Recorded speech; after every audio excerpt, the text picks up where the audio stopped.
Ден потоа, Скопје повторно профункционира во вообичаениот ритам. Улиците каде вчера се создадоа реки и базени, повторно се суви и раздвижени, но какви штети остави невремето позади себе, допрва се утврдува. Центарот за управување со кризи во текот на вчерашниот ден примил над 1000 пријави, 900 од нив биле само за Скопје за поплавени подруми, подвозници, паднати дрвја и останати штети од непогодата, која најсилно ги погоди кисела вода, газибаба, бутел и чаир.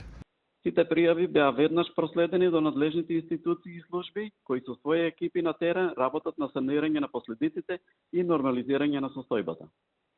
Штети од невремето се пријавуваат во самите локални самоуправи со поднесување на барање за пријавување на штети до Комисијата за проценка на штети.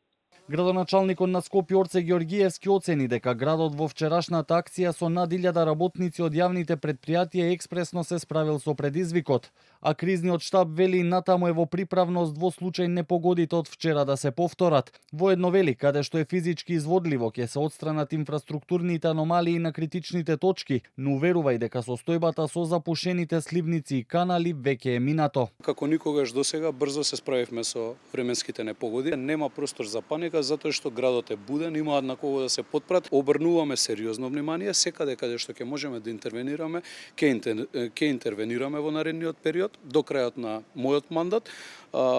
Некаде е возможно, споменав, некаде е невозможно да се отстранат овие аномалии.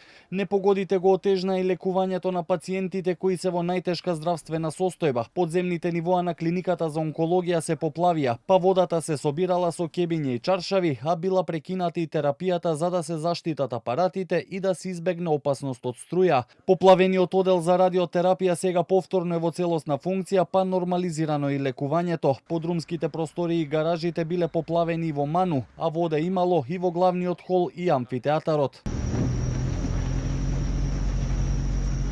А додека скопјани мака мачеа да стигнат каде што тргнале, оти сообраќајот беше целосно парализиран, неколку граѓани го искористија моментот да се пошегуваат, па на подвозникот на булеварот Србија некои пловеа со душек, а други скокаа во водата од мостот, но денеска базенот веќе го нема.